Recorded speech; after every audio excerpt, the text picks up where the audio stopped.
know, the better you are, and few things can be more frustrating than watching your child struggle to make friends or have a difficult time fitting into certain social settings. As children often have difficulty sharing, empathizing, collaborating, and cooperating, helping to introduce social skills to your little one can be one of the most rewarding aspects of raising a child.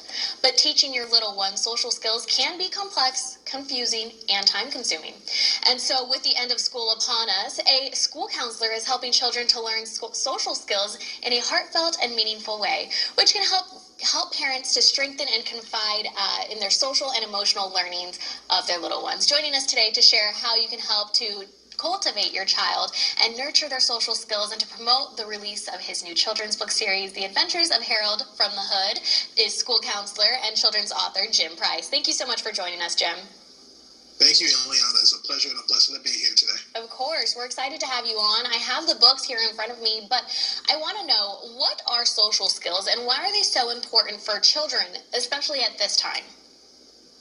Yes. So when we talk about the dynamics of social skills, I mean, that's the point of interaction where we have kids who are interacting with each other through actions and words, verbally. So a lot of times when we talk about social skills, those are the components that need to be nurtured with kids in order for them to have appropriate interactions with other kids, and yeah.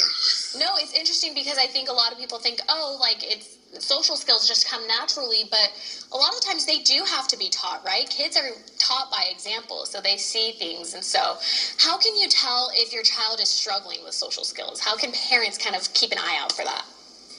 So a lot of times we'll see those parts of the social interactions with kids be kind of where maybe they're doing things. Maybe they have a bad temper and they're just lashing out and things of that nature, or maybe they're more seclusive and things like that and don't really know how to talk about their feelings and emotions that are coming out, or that they're dealing with and things of that nature. So I mean, it's just being able to monitor and see a lot of the things that are happening in terms of your child. Every child is different. Every child has a different personality. So it's good to just look into how your child's interacting with other children and try to monitor that and model some things too.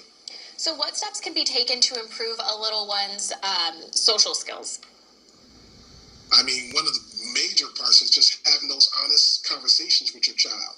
Having honest conversations around, how their actions and words can impact others, and how their actions and words impact others' feelings as well. So having those honest conversations about around, what it means in terms of social connection with others and treating other people appropriately and having appropriate conversation and dialogue with others is so important. Yeah, and one of the ways you're helping children learn about and develop their social skills is through your children's book. So talk to us a little bit about The Adventures of Harold from the Hood series. These are great books. Thank you, Ilyana. I appreciate that. So they're both based on diversity and inclusion. And like the first book, The Adventures of Harold from Hood, A Trip to the Park, is based on accepting others' differences and things like that.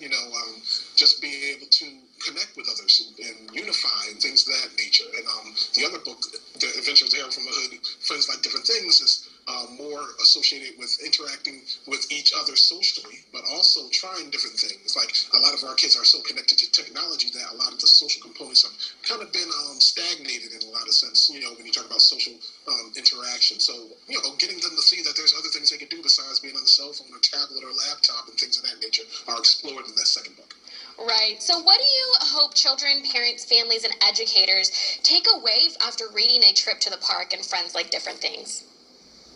Well, the most important part I want them to, really families and educators to understand, and kids too, that it's okay. Accepting others' differences is a positive thing, and being able to nurture different aspects of other people's and their differences can also, generate an area where you're able to connect with others and maybe find out if those differences that you have with someone else might lead to having similar likes and then being able to make connections in that way too.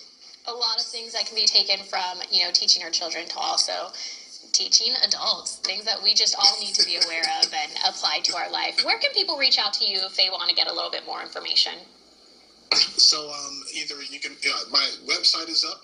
That's Jim Price, JIMPRICE, books.education, where all my books, I also have coloring books and other material on there too.